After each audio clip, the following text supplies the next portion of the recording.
ముందుగా అందరికీ కూడా ఒక చిన్న డిస్క్లైమరు.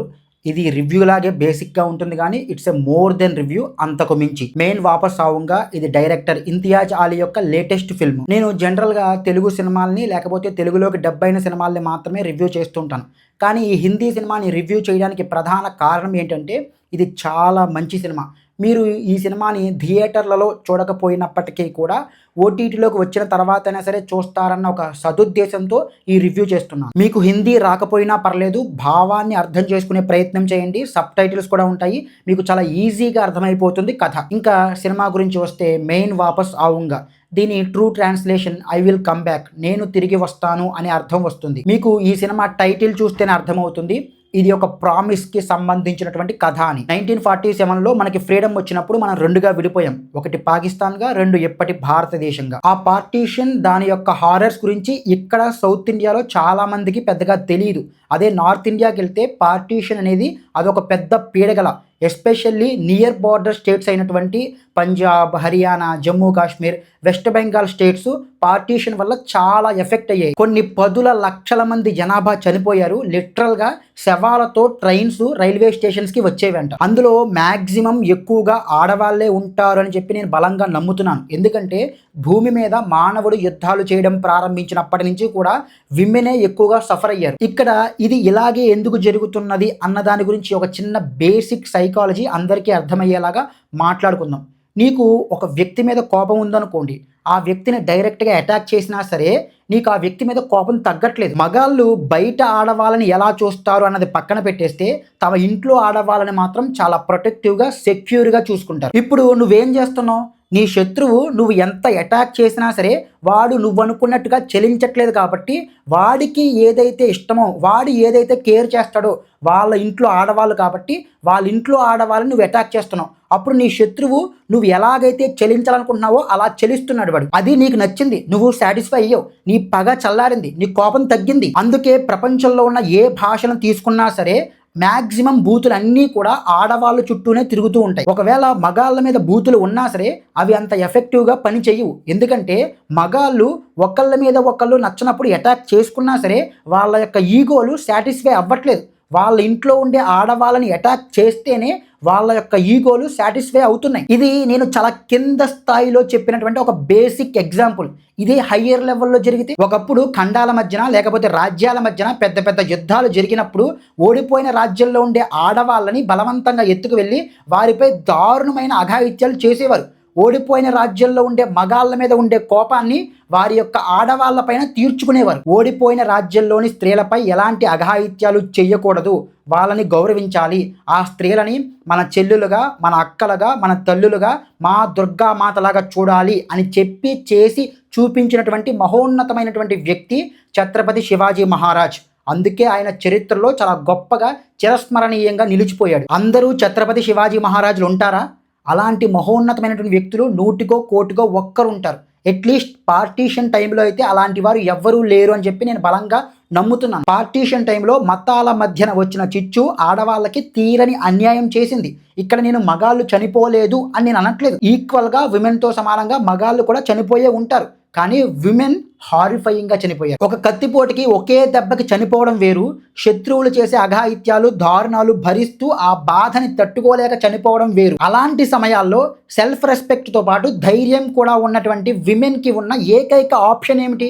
శత్రువులకి చిక్కకుండా తమంతట తామే చచ్చిపోవడం. నీకు ఏదో కష్టం వచ్చి నువ్వు ఆత్మహత్య చేసుకుని చచ్చిపోవడం వేరు, నీకు బ్రతకాలని ఉండి కూడా నీ అంతట నువ్వే చచ్చిపోవడం వేరు. ఎంత హారిఫైయింగ్ అది. ఒకవేళ ఆత్మాభిమానం ఉన్నా సరే తమని తాము చంపుకునేంత ధైర్యం లేని ఆడవాళ్ళ యొక్క పరిస్థితి ఏమిటి? ఒక్కసారి ఊహించుకోండి. ఇప్పుడు మీరు పార్టీషన్ టైంలో ఉండి మీ అమ్మగారో, మీ భార్యో, మీ అక్కో, మీ చెల్లో, మీ కూతురో బోర్డర్కి అవతల పక్కన ఉండిపోతే వాళ్ళు బ్రతుకున్నారో చచ్చిపోయారో నీకు తెలియక, ఒకవేళ వాళ్ళు చచ్చిపోతేనే చాలా మేలు, ఎందుకంటే బ్రతుకుంటే శత్రువు వాళ్ళకి ఏమేమి చేస్తాడో నీకు తెలుసు కాబట్టి వాళ్ళు చనిపోవాలి అని అనుకోవడం ఎంత దారుణమైన పరిస్థితి. అలాంటి ఘోరమైనటువంటి పార్టీషన్ రోజుల్లో ఒక ప్రేమ జంట ఉంటే ఆ ప్రేమికుడు తన ప్రేయసికి నీ కోసం నేను ఖచ్చితంగా మళ్ళీ తిరిగి వస్తాను అని మాట ఇస్తే తన డెత్ బెడ్ మీద ఉన్నప్పుడు కూడా ఆ మాటని నిలబెట్టుకోవడానికి ఎలా ప్రయత్నం చేశాడు అన్నదే ఈ సినిమా యొక్క కథ. Imtiaz Ali is known for his emotions. అతను ఒక కమర్షియల్ సినిమాను లేకపోతే టెక్నికల్గా బ్రిలియంట్గా ఉండే ఒక సినిమాను మనకి ఇవ్వడు. మనలో ఉండే భావోద్వేగాలని తట్టి రేకెత్తించే ఒక హృద్యమైనటువంటి సినిమాని మనకి అందిస్తాడు.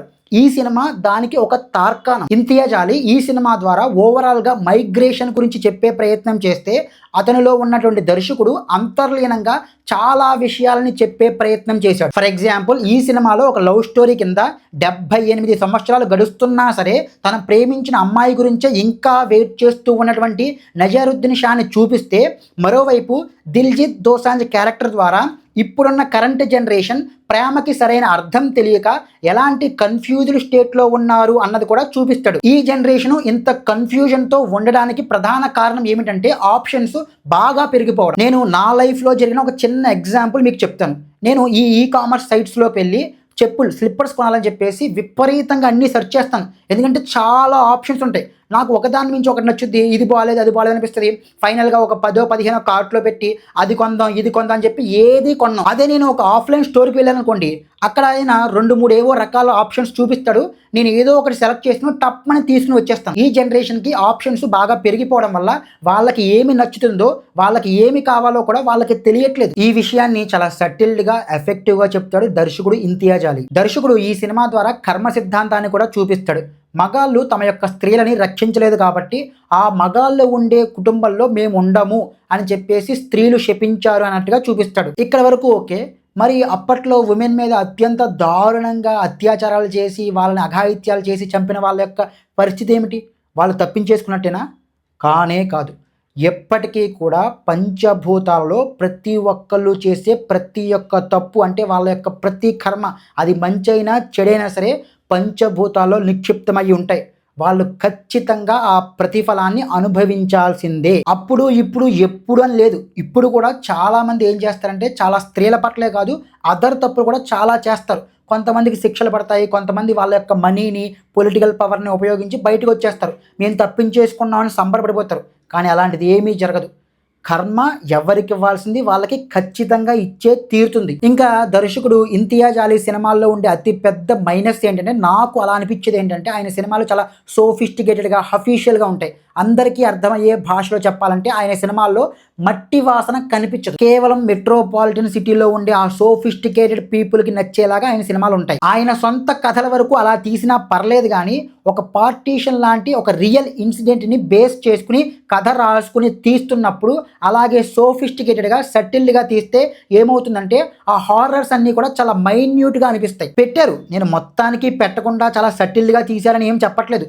హీరో యొక్క ఫ్యామిలీ బోర్డర్కి అవతల పక్కన ఉండిపోయి శత్రువుల చేతుల్లో చిక్కకుండా అక్కడున్న ఆడవాళ్ళందరూ కూడా తమ పీకలు తామే కోసుకుని చచ్చిపోతారు. అలాంటి హార్డ్ హిట్టింగ్ సీన్స్ని పెట్టినప్పటికీ కూడా పార్టీషన్ టైం నాటి హారర్స్ని సరిగ్గా చూపించలేదు అని నాకు బలంగా అనిపించింది. దర్శకుడు ఆ పార్టీషన్ కాలం నాటి హారర్స్ని ఉన్నది ఉన్నట్టుగా చూపించకపోవడానికి చాలా రీజన్స్ ఆయనకి ఉండి ఉండొచ్చు.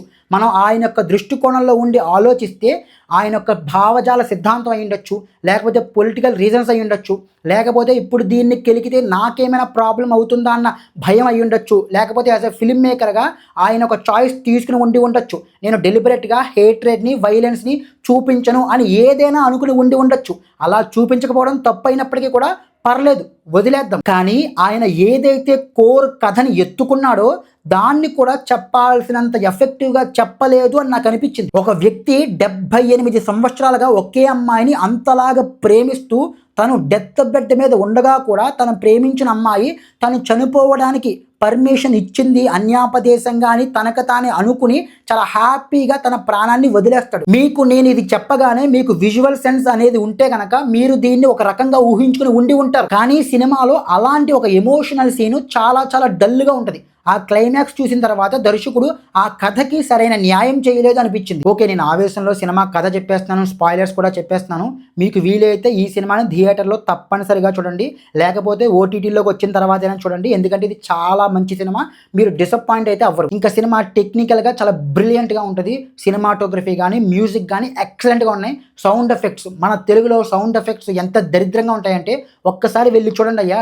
కారు డోర్ వేసే సౌండ్ కూడా పర్ఫెక్ట్గా ఫిట్ అయింది, సింక్ అయింది అక్కడ. ఇంకా ఫైనల్ వర్డ్ ఏంటి అంటే, మీరు కానీ ఇప్పటికీ కూడా నిజమైన ప్రేమని నమ్ముతూ ఉంటే కనుక ఈ సినిమాని ఖచ్చితంగా చూడండి.